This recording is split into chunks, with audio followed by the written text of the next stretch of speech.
Hello and welcome to Tables of Content. Pull up a seat, join us. We have room for everyone. My name is Darren M. Bush. I'm the founder and executive producer of Tables of Content. You've joined us for a Zeroversary movie watch party. This is the before panel in a two-part series called Thing 1, Thing 2, and Thing 3, and I'm not referring to my other panelists. I'll explain exactly what all that means in just a moment, but first I'd like you to meet our talented and voracious panelists. I'm going to start over here to my side with Aubrey. Aubrey, introduce yourself to our Tables of Content audience. Hello, I'm Aubrey Spivey. I'm a young adult author and an editor of many, many books. Excellent. Welcome. And Jessa? I'm Jessa Phillips. I am editor-in-chief and broadcast director for GetToBeGeek.com, and I just talk about geekery. And last but also least, Gary? My name is Gary Mitchel. I am a raconteur, podcaster, writer, dashing debutante, and blushing maiden at the ball. And you can find me as co-director of the American Sci-Fi Classics track at DragonCon. Excellent. And I am still Darren M. Bush. I'm a science fiction and fantasy short story author. And you can find my short stories on the Amazon Kindle. And I also contribute content and panel and moderate at a lot of Atlanta science fiction and fantasy conventions, including DragonCon, despite whatever, it's another story. So what I want to do is, for this particular audience, I also want to add something to the introduction, which is I'd like for you guys to, even though I know you've done lots of panels and worked a lot of conventions, I want you to add something for this particular project, which is what is your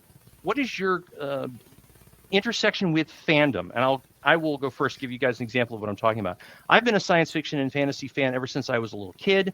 Both of my parents were nerds and geeks and basically sat me down in front of Star Trek, had me read Lord of the Rings when I was probably too young.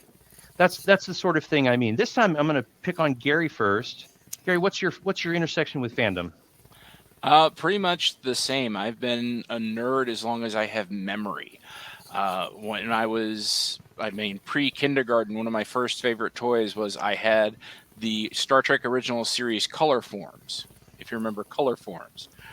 One of my youngest things is my mom, I was born in Florida. We moved to Yonkers when I was 5, and she said that one Saturday morning I sat there for an hour flipping channels trying to find the reruns that were supposed to be on, but we didn't live in Florida anymore, so the channel were lined up. And I'm just sitting there crying, going, "Where's Casper? Where's Casper?" So I'm not sure why I'm laughing. It's because it wasn't you. But yes, yeah, now it's like, funny. So, yeah, now in hindsight, it's funny. But yeah, it's like I've been reading stuff appropriate and inappropriate. Like I was first grade, second grade reading creepy and eerie. And just, fandom. It's like, Star Trek fans, look at my name. It's my destiny. Excellent. Jessa, how about you? I always say I was born and bred to be a geek, raised by two geeks. Sci-fi when I was growing up was on primetime television. It was family fun for everyone. So I was lucky in that way. But always been a reader also, so I got into sci-fi fantasy books really early, and McCaffrey's my god. And just was lucky enough to stick with it, and eventually started talking more about particularly race and gender. But I was a gamer also. Actually, I think that's probably the first part of my fandom that I really started to dive into when I started publishing content was a lot of gaming, video gaming. So that's fallen by the wayside these days. Nobody has time for that. Jobs, I know, life gets in the way. Aubrey, what about you? Well, I'm also a second generation fan, from the beginning. My claim to fame is that my parents blackmailed me into not being able to go see the next Harry Potter movie until I read one of the chapter books, because I wouldn't read chapter books at that point. Mm-hmm. And I read all of them that were out at the time. So I could not go see the third movie until I had read the book. So I read the third book first. And I guess with horror stuff in particular, my dad loves horror. He's always had Lovecraft books around that as long as I can remember. And so my family and I are basically the three branches, is that I like fantasy, my mom likes science fiction, my dad likes horror. Wow, Thanksgiving must be really interesting It is. with that group. Excellent. That's great. Thank you, guys. Well, I appreciate that. What I want to do now is get back to the explanation of why the heck we're even here. A zeroversary is a word that I made up that basically means an anniversary that ends in zero. It's really not that complicated, I promise. Now, some of you who are paying attention, especially when we start introducing the movies that we're going to talk about, might notice that some of my anniversaries are off by about a year. And I'm just going to go ahead and blatantly blame COVID and the lockdowns for that. It has nothing to do with procrastination. Nothing at all. No.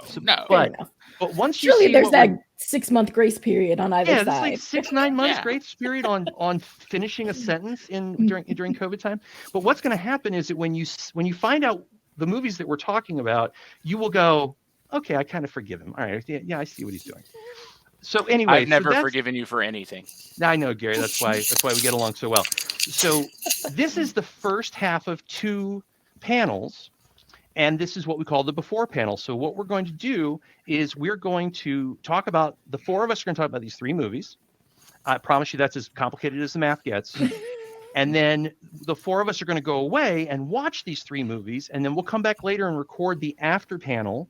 So what I'm going to do is I'm going to ask everybody who's involved, everybody in the audience, to play along with us. This is all really part of the fun, is find out by watching the movies just how many mistakes we make in the before panel, and then come back later and see how many we're willing to admit to in the after panel. And I also want to say really quickly that I do my best to check and see if these movies are available on the streaming services. They aren't always the most popular or well-known films. I physically am not interested in checking every single streaming service for every film. So I promise you, if you want to play along, the worst thing you'd have to do is rent them on YouTube. So I'm really asking you for about $12 to play along at the most. But good luck with finding that cheaper on a streaming service, or some of you might have some of these movies as we go through this process. My DVD collection laughs at you might not have this. Oh, now my DVD collection definitely laughed at me because I only have one of them. I only have one of the 3. So no, I'm not picking movies I own, guys. I promise. I'm picking movies that I think would make this conversation entertaining and interesting. And I also want to remind everybody, I've said this before, I'll say it again, this is not a panel of experts, although it actually is a panel of experts. But that's not the point. The point is that we want to have different perspectives and opinions on these movies. I mean, if all 4 of us agree on something, that's boring. No, that's lame. All right. So let's get into it. Normally what I would do is I would mention the movies one at a time as we go through, because the shocked looks on the panelists' faces is part of the fun. But I really can't do it with this one. I really kind of think I gave it away with the title, Thing 1, Thing 2, and Thing 3, because everybody watched Gary's reaction, because it is the 70th anniversary of The Thing from Another World, the 40th anniversary of the John Carpenter The Thing, and the 10th anniversary of what I jokingly refer to as the Other Thing, which is the prequel, in-between-quel, something? The prequel, yes. The prequel. So it was a pre-boot, as they like to say. Yeah, because it was attempt just to both be a prequel Who and a says reboot. that? So let's Online apparently. critics. So let's do this. Let's talk about They say a lot. they. So let's start with the John Carpenter 1982 The Thing. And what I'm going to do is Gary's going to go third because of the Robin Williams effect. And the reason we're starting with that movie, is he walking away? I think he's going to go get it. Goodbye.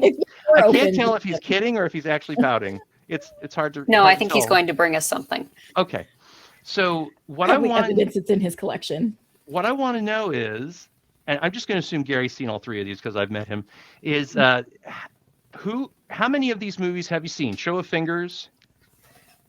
Yeah, I think I've got all 3. Okay, so I got to put Aubrey on the spot here. Aubrey, don't do that joke, but which one of the 3 are you referring to that you've seen?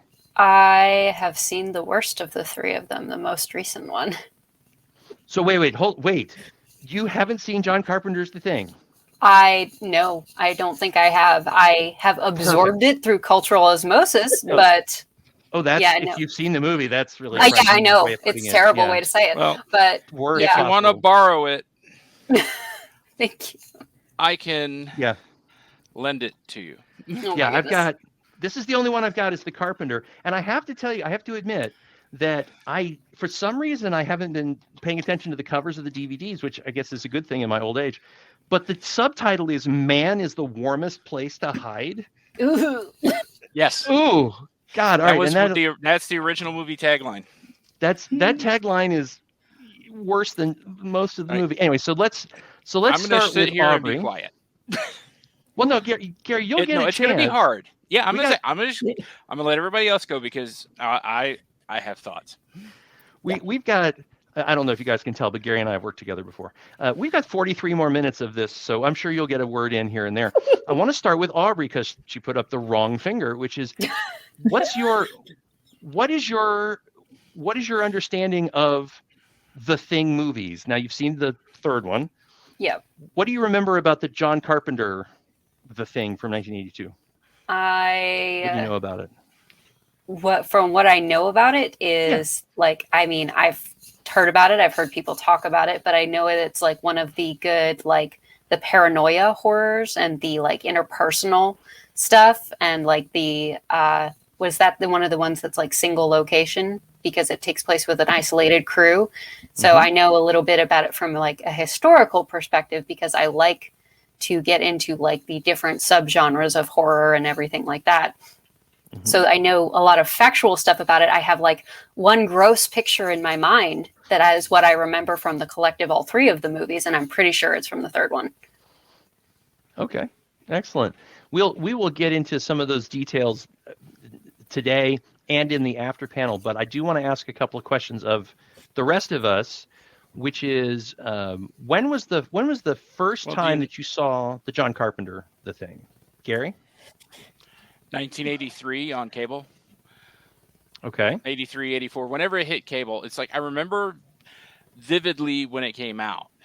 I really wanted to see it. I was a John Carpenter fan. I was 12, but unfortunately my family was broke and we didn't get to go out to the movies very often. But thankfully we were able to afford cable. So I was heavily invested in this movie from the trailers to before it came out.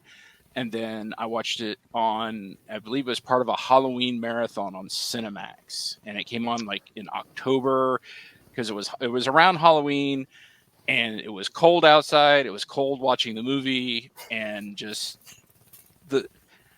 I'll let other people talk it and let me know when you can go. Okay. Let me know when I can cut loose. No, I will. We'll get you involved. So Jessa, how about you? When was the first time you saw the 82 The Thing? I don't remember.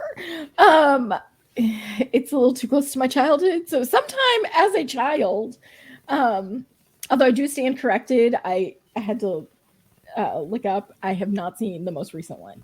So I've seen 2 and 3. Okay. So we're gonna go like this so we can edit you back in the original answer. Okay. No. So were you done with that? Yeah, it's got to be sometime really young. My parents did not care about ratings, what's appropriate. We've always watched horror and action, so none of that really mattered. But I was probably way too young to be watching it.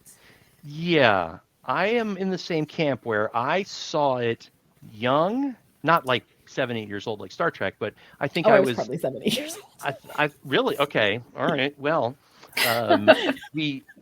I haven't been able to get health insurance or anything to cover psychiatric yet, but we're working on it. So what happens is that I remember I think I was a young teenager, like not yet driving age. And I saw it and I remember very vividly in my like early 20s going, wait a minute, hold on. The movies I've seen like years ago when I was essentially a child, that list of movies that I probably should not have seen is way too long. But The Thing is one of those. I saw it really young and I would not go back to it for a while. And then some point in my adult years, I went, all right, let me go back and see what the problem is. And I went, okay, it's not that bad. I see why you shouldn't let a child watch it. Right. Yeah. But it isn't that bad anymore. So yeah. Parenting in the 80s was a lot of, it'll be fine. I mean, Rub some dirt on it. Yeah. It's like my mom was a horror fan. That's how I kind of got into horror. And her attitude from, like I said, from when I was like 4 and 5 was, you can read and watch whatever you like. Just don't come crying to me when you have a nightmare. That was my mom's parenting on horror. So that is kind of the throw them in the deep end of the pool version of parenting R-rated and horror movies and scary movies. So it was the 70s. The manual was very thin. Yeah. This is about this. The 80s was when there was a group of parents going, what's the problem? It's just apocalypse now. Who cares? And there's another group of parents going, we demand PG-13 for our movies for our children. So, okay, we demand that Bugs Bunny doesn't hit anybody with a hammer. Yes. Yeah. Well, I think the cross anyway, whatever. Different panel. Okay. So Jessa, Gary, again, Aubrey, sorry, you'll get more time with this later when we do the after panel, but are you excited to see it again? I'm going to go ahead and go, heck yes. Gary, you probably saw it a couple days ago, right? Within the last few months. It is, okay, so I'm going to go ahead and get on my soapbox here. All right. John Carpenter's The Thing is my favorite movie.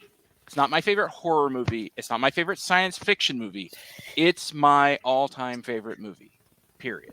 It doesn't matter what it is. I have owned it on VHS. I owned a pirate copy on Laserdisc, transferred to VHS. I was one of the first DVDs I bought. I bought the 4K edition when Shout Factory put it out, which is very nice.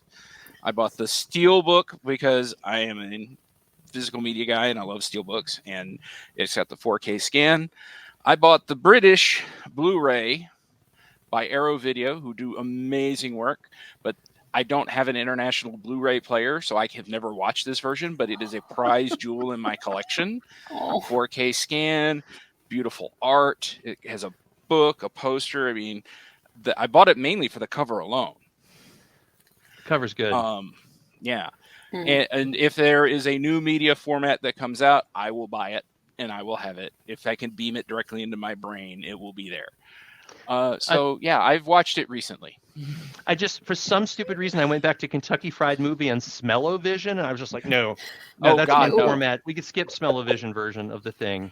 Yeah. Gary won't, but I will. Jessa, what about you? Are you as excited as Gary is? Probably not. I don't know that energy can be matched. But I'm always excited to see it again. It's a great movie. It's good to watch anytime. I've watched it many times. It's not one that you necessarily ever get tired of. Of the three, I will say that's probably the one I would be most excited to watch again. It's one of the few perfect movies. There isn't a scene I would change. There isn't a frame out of place. As Aubrey mentioned earlier, it is the perfect Karen feeding of paranoia movie. Yes. It has got, and there's stuff I'm still picking up. Like, it wasn't until about 6-7 years ago I realized who got to the blood and how the keys got found. No spoilers. No spoilers, but yeah.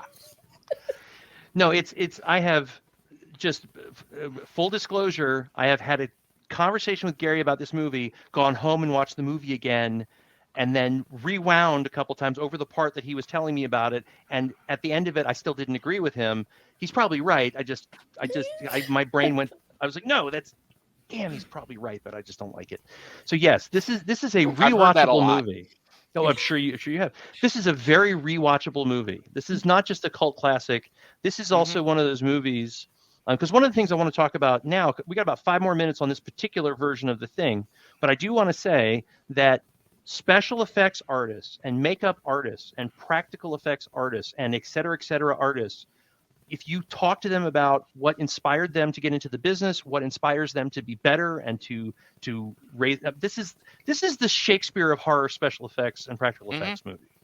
Yeah, it's that level of quality. Robert Boutin worked himself into exhaustion and had to be put in the hospital for a week after the movie. Yeah. And what we're going to do is, once we've let Aubrey and our audience see it, for those people who haven't seen it for the first time, we will get into the specifics of that, because there's a couple of special effects that I cannot avoid mentioning because they're so amazing.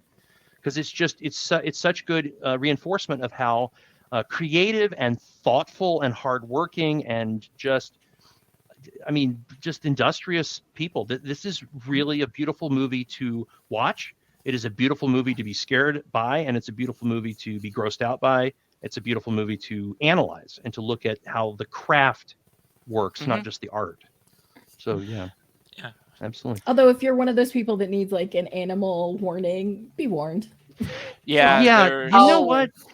Yep. Something I keep forgetting to mention at the beginning of these things, but it always comes up somehow, is that first of all, we're not automatically endorsing these films. Some of these films on this list because we're watching because we want to see how you feel about how bad they are. This is not one of those movies. But every once in a while, there's a movie where I'm like, no, I'm not saying this is a movie you need to watch. I'm saying this is a movie, please watch with us and suffer along with us. But the other thing is I'm not saying this is a general audience film either. It is R-rated. No. This is a hard R. Hard R. It's a squishy R. I've heard somebody say. It is. Yeah. It's a gooey movie. It earns the R rating.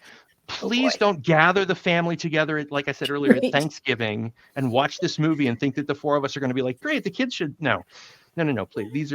Please screen and or filter as appropriate for your kids and your sensitive folks. Yes, Jesse, you're exactly right. Animal trigger warning. Yeah. Right. Yeah. Yeah. I know people who had to punch out at that particular scene and have never gone back. Yeah, there is.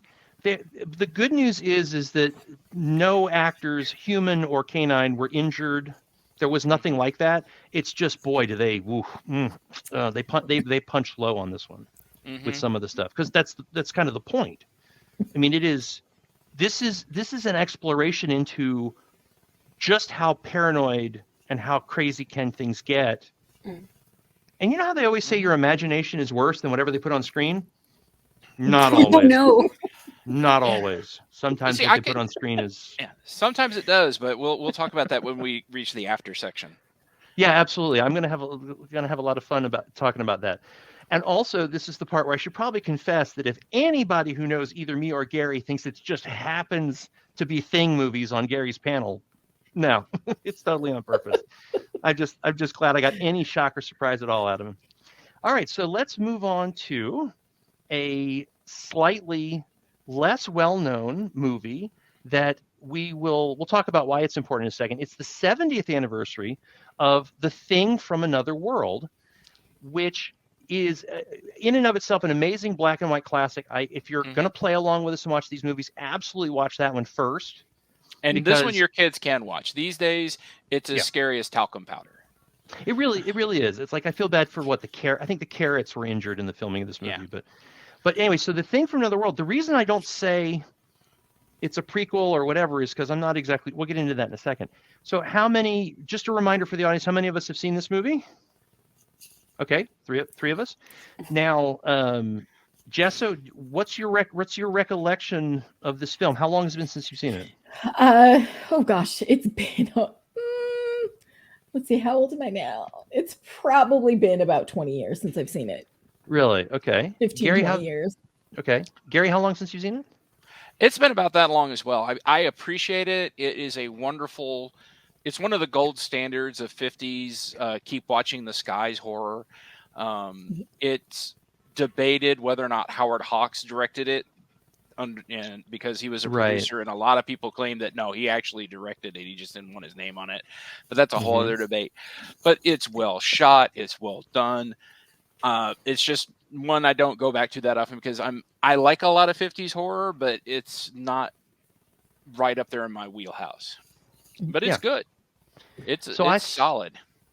I could have sworn I'd seen it a long time ago, like not 70 years ago, but I'd seen it a while ago. And I watched it during the COVID lockdown. I think it was because of a DragonCon project or maybe a conversation with Gary.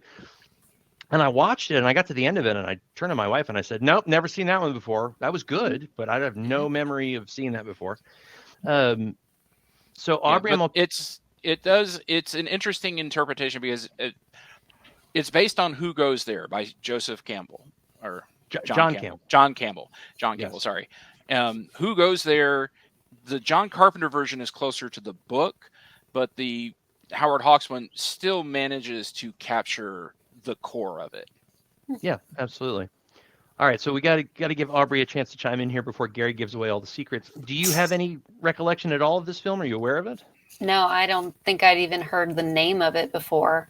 So completely fresh perspective. No, that's absolutely. That's one of the things we want here is we want at least one person to go, One what of are the you guys talking? things. I have no idea. Yeah, no, it's you'll get plenty of time in the after to go, why did you guys make me watch this? Or whatever.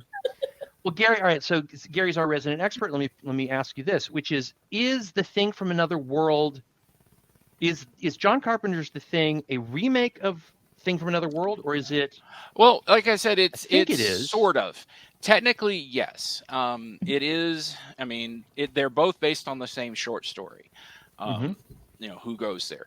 The basic core is the same. Alien ship crashes in the Antarctic and is found by scientists. They dig it up, and then bad things happen. In the 50s one, they did not have the special effects for the thing being a shapeshifter, like in the story. So they just made James Arness into a big, giant, weird alien carrot creature. And, you know, James Arness is like 6'20" or something. You know, he makes an imposing alien. Yeah. So, you know, they did what they could in the time. And it's apparently one of John Carpenter's favorite films.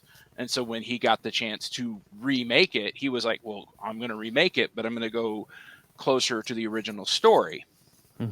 And so it is technically a remake, but like I said, more remaking the original story than the original movie. Yeah. And now I'm cheating because by coincidence, I saw it recently, I think a year and a half ago, and I do remember a bunch of it. For one thing, the reason why I was joking about no carrots were harmed is because I think that was the analogy the scientist came up with. He's like a big walking sentient carrot. Right. Yeah, and then because he's more of a plant-based alien. It's a plant-based alien. So there is I remember very vividly, there's one part where they rip his arm off and then later he has two arms again. And they're like, what? You know, that's part of the, I don't know what that has to do with the carrot, but that's part of it's a vegetable, not an animal walking around, you know. It is, I'm watching this thing going, I can't believe this thing's 70 years old because the special effects are really good. It was an A picture. Yeah, for when it came out, it was an A picture. They threw money at it. Like I said, Howard Hawks was a producer on it. They got good scripting. They got good actors. And, you know, this wasn't like, you know, Roger Corman in a backlot with 3 days and a payday candy bar. You know, they sank because this was like sort of when horror was becoming highbrow. Them had come out and made a crap load of money and was considered an intellectual horror movie. So there's a whole thing of 50s horror. You could do a whole panel on that of the various styles, but it did so many things really well. It was it was the first one to do the scientists are great, but you can't trust them because all they care about is the knowledge. They don't know what a real man's got to do when the alien gets here. And, you know, and it was definitely, you know, trust the government, watch the skies, commie paranoia. You know, it was one of the what they like to call a trope codifier for a lot of those. Yeah. Yeah, I mean, if you watch this movie now, you go, oh, it's so cliche. No, they did it first. They were the first one. Yeah, there were a couple things I'm pretty sure they were the first to do that are now, like Gary said, tropes. Like I said, cliches. Jessa, any memory of this film at all? Any impressions left over? I watch a lot of black and white, not as many so recently, but just because I'm a fan of film and I'm a huge believer in just the art film and seeing its evolution. And it's so sad to me that people haven't seen black and white movies or foreign films, and that's always really depressing. And so that's actually how I got to see The Thing from Another World. Was it just happened to be probably in a list of movies that it was like, okay, here are some classic films you actually really need to see. And I agree. I absolutely agree. Certainly you have to take back, you know, our modern sensibilities and put that on pause for a second and realize that film, I would say if you are more of a fan of character stories, lots of monologuing, the classic film is a great place for you. It is more about the angles and the characters and the storytelling that these people are doing. Yes, it also has the effects, but what I really appreciate about it is actually the filmmaking itself, the art behind it, the cinematography. It's just beautifully done. It's beautifully shot. Yeah. And it really does. I mean, it's black and white, so you have to play a lot with light and angles, and they do a really good job of that. It's a masterclass. Everybody should pay attention. It might be a little slower for you, pacing wise. The pacing is a little slower. It's something that, you know, take it all in. Try to get past the actual pacing of the story and what they're telling you, in dialogue and action, and pay attention to, like, how is that being shot? What is the angle? What's the relation of the characters together? Yeah. And I think it tells like a more compelling story. Yeah, and there's some really iconic shots and scenes in that movie that the second one pays homage to. I look forward to us talking about that in the after. There's one really terrifying moment in the 70-year-old, the 1951. I'm sorry, excuse me, the 1951 version. There's some really wonderful, terrifying moments where all you've got is a shadow. You've got a doorway and a shadow. You can't see really anything except the outline of those two things, and that's enough. They do like Jessica was saying, they do a really good job of making the darkness scary and ominous and intimidating, and the light not feel safe at all.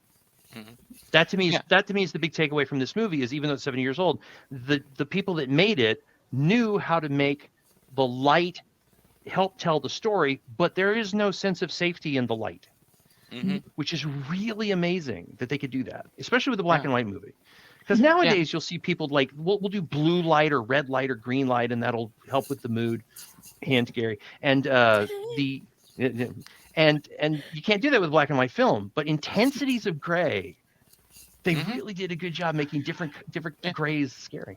Yeah, that's one of the reasons people argue that Howard Hawks is the actual director, because his visual style. I mean, the man's a legend for a reason. If you don't know who Howard Hawks is, he's a giant in early film directing. And really, you should look at some of his stuff if you haven't. Yeah, indeed. So would any of you consider the 51, The Thing from Another World, an important movie? I think Jessica might have already answered that, but yeah? Absolutely. Okay. Like I said, it's ground zero for that 50s watch the skies paranoia. Jessica, were you going to say something? No, I absolutely agree. Okay. It definitely should make the list. If for no one, because there's so many people. I mean, who doesn't want to make their own movie one day, right?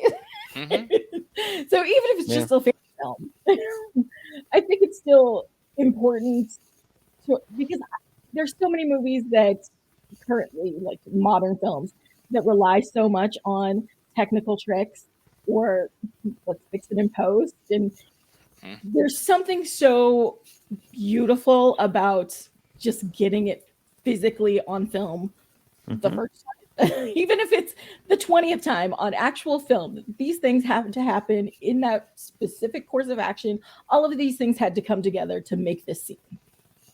It's not something that you can go back and do a retake on, 9 months later, a year later, or fix it.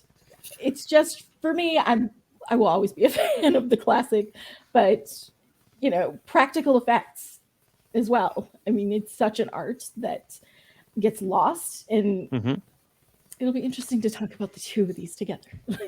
So that them eventually, but you guys have just spoon-fed me an excellent segue, which is, speaking of we'll fix it in post, the third thing in our Dr. Seuss of horror here is the 2011 The Thing, which I'm really sad they called it The Thing, because it confused a bunch of people, especially the people my daughter's age.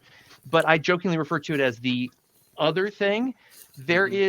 There's something about this movie that I can't talk about without spoilers. So in the after, I'll have to make a note to redo this segue, because the whole premise of this movie is kind of a reference to an Easter egg from the John Carpenter film. Anyway, we'll get to that later. But it's a lot of fun thinking about the relationships of these films.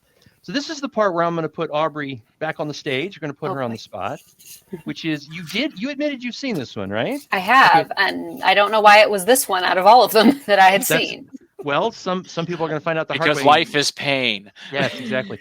So once again, show of hands, who has seen the 2011 The Thing? Okay.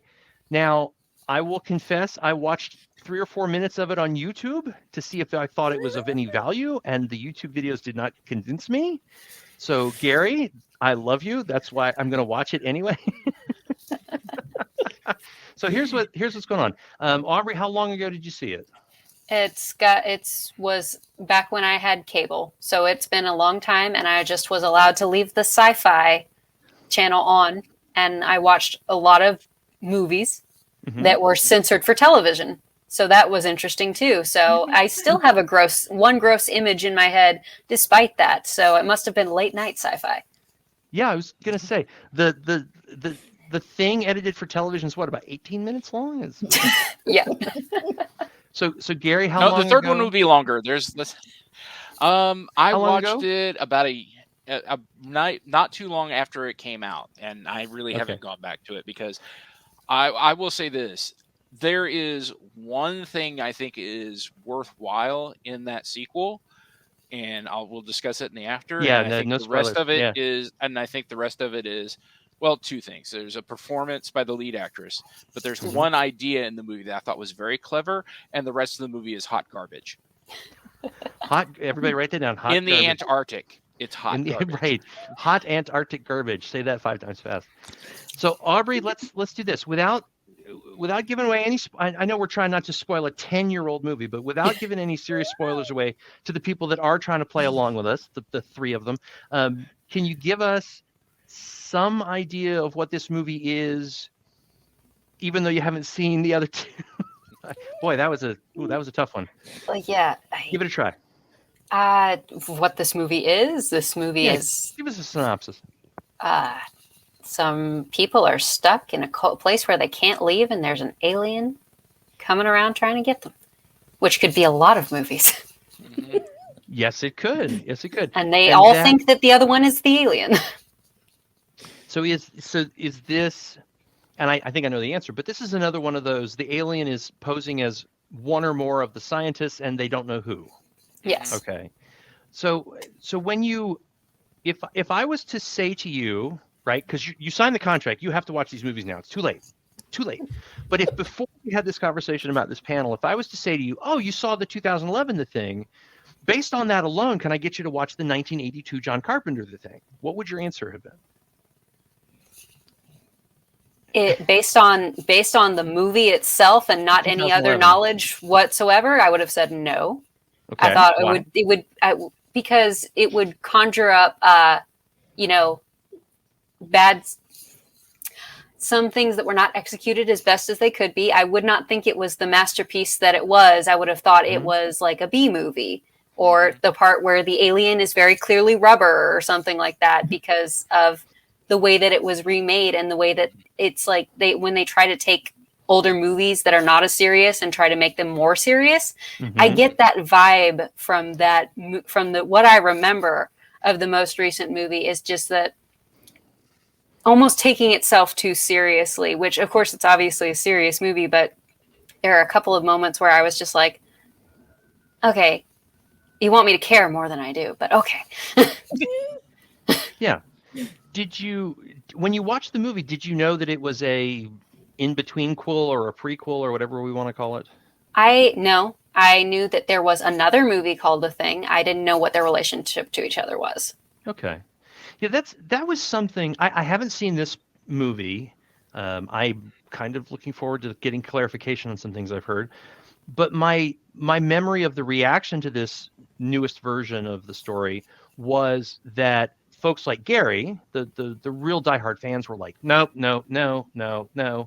The mainstream audience was kind of like, why do we care about this concept? It really, like even the mainstream audience was kind of like, it was nice and bloody, but not real.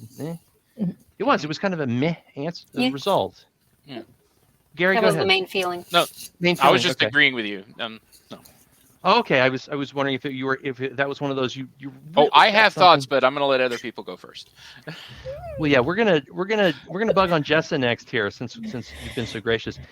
Jessa, obviously you've heard of this movie, you know it exists. I had no idea.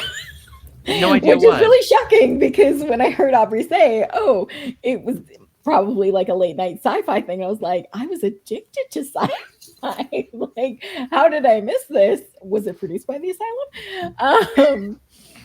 I'm a little amazed. I hadn't even heard that it was a thing. Did not know, even in relation to John Carpenter's The Thing. Yeah. Did not realize that they were related. Yeah. Nope. Couldn't have told you there was a 2011 The Thing. Really? Not a Wow. word. And I watch a Well, lot of stuff. Bad and otherwise. That, guys, that might be a personal worst for an endorsement of a film that we're about to talk about. Is I had no Never idea heard of and it. didn't hear about it. Mhm. Wow. Ooh. I am speechless. That doesn't happen very often. So yeah, so Gary, that forces me to segue to you, which is, did you intentionally keep it off of Jess's radar, or is there? I can't keep anything off her radar. But I'm sitting here going, No, it's like, knowing who she hangs around with, how does she miss the snarky comments about this film? well, it's like I said, it's hot garbage. It's not one I like to go back and talk about. Like, it's got a decent cast. Mm-hmm. And I remember when it was coming out and being made, all the director and all the people were saying the right things, how they wanted to honor the original, but they wanted to tell the story of what happened before John Carpenter's movie happened. And they're like things like, okay, we see this in that movie, so we want to show how that got there, and that kind of thing. I'm like, okay, you're saying the right things. You're saying the right things. And then executive meddling kicks in. And they got forced to change some of the script. They spent a metric ton of money on practical effects, and this was 2011, and CGI was really coming into full bloom. And the studio went, "No, we'll put some CGI over that so it'll look better." And oh my God, no, it did not. I mean, and the whole final confrontation, they had a giant puppet thing that was supposed to be like the main confrontation at the end, and they just covered it with CGI and rewrote the plot and just redubbed dialogue to try to make it make sense in a different context. It's like if someone were to make The Batman, and at the end of the movie they decided, actually, we're going to make this Green Lantern, so we're going to CGI Green Lantern over Batman and redub the lines. Wow. It's that level of a change. Okay. That is frightening. It sounds like it's going to be a great time. Striking up so many memories. I'm just like, yeah, I remember thinking that. I don't even remember what caused me to think about that, but I remember thinking, I was like, oh, that's gross. Oh, that wasn't done well. I like her. That's what I thought. The biggest crime for me is one of the things I love about the John Carpenter is these are average to smart people doing average to smart things. Forget the phrase. And in this prequel, these are supposed to be very smart people doing incredibly stupid things. Yeah. And that's one of my worst things I hate in a movie or a TV show is when you have characters that are obviously smarter than what's going on and just doing something dumb. And not even dumb for a character reason, but just because it's dumb. Are they pretty people? One or two. Like, is it an attractive cast? A couple of them maybe? are pretty.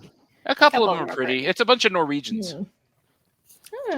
Yeah, but okay, so I don't think this is this isn't a spoiler. Interrupt me if it turns into a spoiler. But they're supposed to be the Norwegian scientists. Yes, the ones that who originally uncovered the UFO. Right. Oh, by the way, there's a UFO. Yeah. It's So, a yeah, in somehow- the original, guys. Somehow the thing got here. Can't spoil. Mhm. But anyway, Yeah, so in the they're original Norwegian story, scientists. American group finds the spaceship, and then in the 1950s version, the Americans find the spaceship, and then John Carpenter's, he gave us a level removed that the Norwegians find it first, and then it ends up at the American camp. So the prequel movie is what happened at the Norwegian camp. I have to say that Carpenter giving us that extra level of distance from what really happened really did a great job of making it even more scary, because you really had no idea what was going on until it was too late. Mm-hmm. By the time you could believe what the dialogue was telling you, too late. Yeah. You're done. One of my favorite things about the movie, and I'm going to say that a lot, one of my favorite things about the movie is these are smart characters, but they still don't have all the answers. In so many other sci-fi horror movies, there's like an alien creature, scientist finds like the dead skin it shed and goes, obviously it's this, and it comes from this planet, and it grew up in this type of environment, and it eats fungal mushrooms. And And, because it's like, where did you get this? Where are you pulling that from? And in this movie, we have scientists who do an autopsy and they're like, Yeah, exactly. So anyway, the Norwegian scientists being the ones who introduce the situation to the Americans in the Antarctic is brilliant storytelling. It really adds to the paranoia and the mystery and the confusion. It does a great job of that. But it helps it bring it beyond just this one space and time. Like the entire movie, we're stuck in this one place, but it ups those stakes to like, okay, we really have to think about outside of where we are. It's called a haunted house film, isn't it? It's kind of a haunted house. Like there's probably more than one trope. There's always more than one trope. There's probably more than one trope for this, but in my mind, the trope is called the haunted house, where they are like an Agatha Christie mystery or the game it's Betrayal, very much where done it.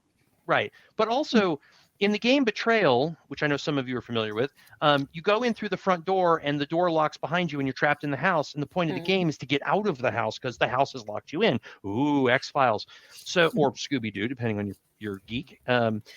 But what ends up happening in this film is that it really is a trapped on an island Agatha Christie, trapped in a haunted house, whatever. They do travel away from the camp a little bit to establish some of the backstory, some of what the Norwegians dealt with that we find out later in the 2011 film. But they really are physically trapped inside by the weather. Perfect. Putting it in Antarctica is perfect.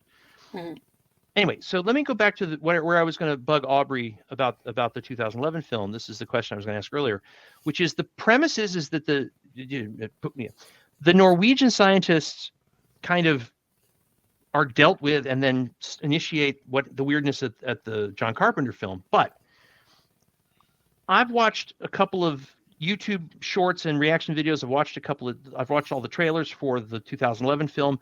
I don't remember any Norwegian language.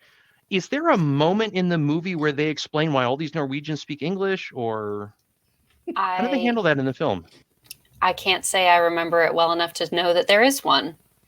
There is. I remember that part actually pretty well. It's like the movie's in my brain. I can't get it out. It's tied to this one, so it's in here. But yeah, there is a little bit. The main conceit is that the main character is an American scientist who's visiting for a particular reason. So a lot of the scientists have to speak English to her, and she speaks back. But there are 4 or 5 of them that she cannot communicate with at all because they don't speak English and she doesn't speak Norwegian. Do they give you subtitles or translation of the Norwegian? Nope. Really? Yeah. Okay, so I don't want to say anything until the after panel, but that's interesting, and we will get back to that because there's stuff going on with the fact that they don't translate the Norwegian. We've got a couple of minutes left before I want to start doing what I refer to as paying the bills. I just want to go back and kind of sum this up. So we've got the John Carpenter classic, awesome, amazing film, and then someone tried to do a prequel 30 years later, and the reaction was kind of eh. Yeah. And the people who were really fans of the John Carpenter film were like, in general. So Aubrey, is there anything to recommend this film, the 2011 version, other than its relationship to the others? I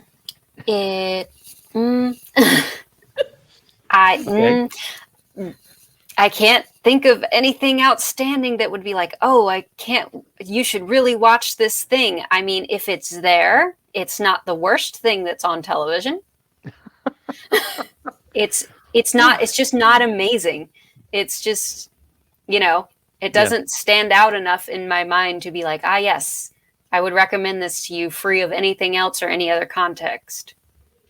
So I've got a homework assignment for either Gary or for someone in our audience, which is, there's got to be a fan film out there where they did a better job, right? It's just, there's got to be the Thing fan film. Oh, yeah, and John Carpenter just recently stirred up a whole bunch of people going when he said, "I got an idea for a sequel, but I'm like 930."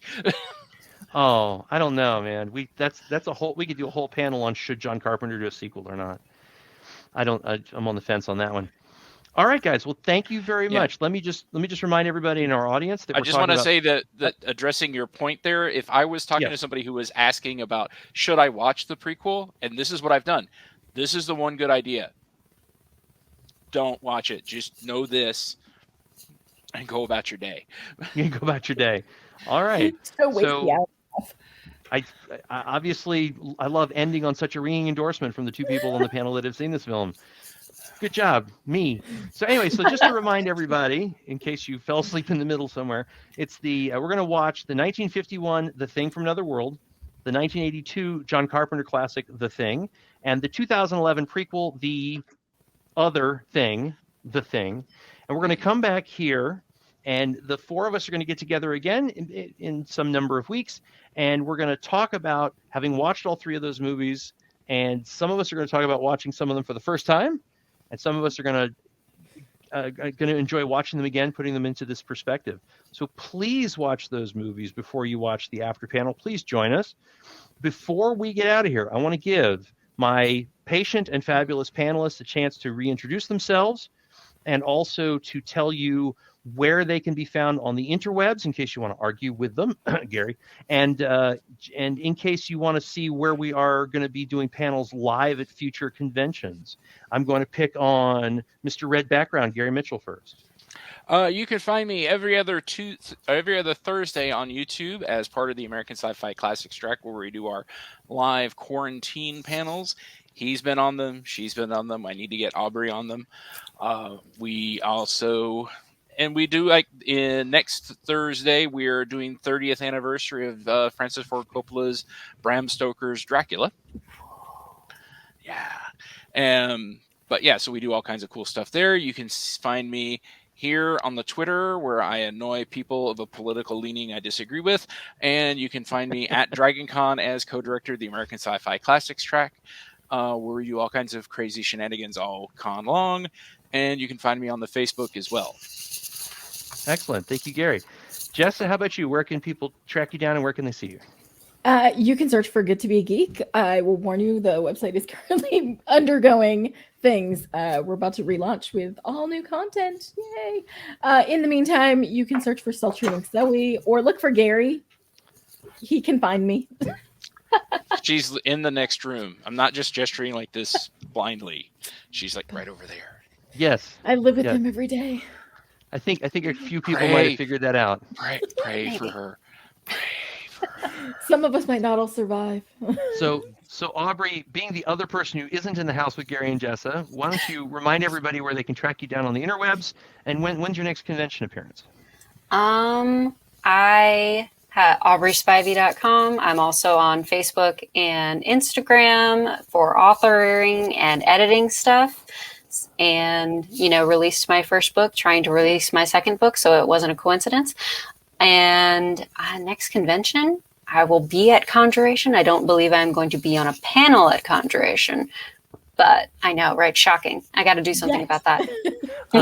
I know a guy. Feeling I know a guy. I think we can I know a get guy. Yeah, I think. Aubrey. Thank you. I appreciate it. Could you talk to him for me? The weird thing is the call is coming from inside the house. So Aubrey, was that everything? Were you good? Yeah, I'm good. So that's a good Was segue it coming to what from I inside was the bush? say. Yeah. But what? We'll edit that out. We'll fix that in post. You know what I'm going to do? I'm going to have somebody just put some CG over Gary for the whole panel video, just as a tribute to John Carpenter and how his. Make sure it's the one from CGI. 2011, just so you know. Right. That So I am Darren M. Bush. I am going to start referring to myself as the Nerd Whisperer or maybe the Nerd Wrangler. It depends on your point of view. You can find me here at Tables of Content, this YouTube channel. You can see my short stories, which sometimes have monsters or aliens in them, on my Kindle page under Darren M. Bush. I'm going to be at DragonCon in about a month. Yes, Conjuration is coming up in November. I have a funny feeling that some number of these people will be on panels for me at Conjuration. And also, Monsterama in October, DragonCon in September, if Gary will still have me after this little project, et cetera, et cetera.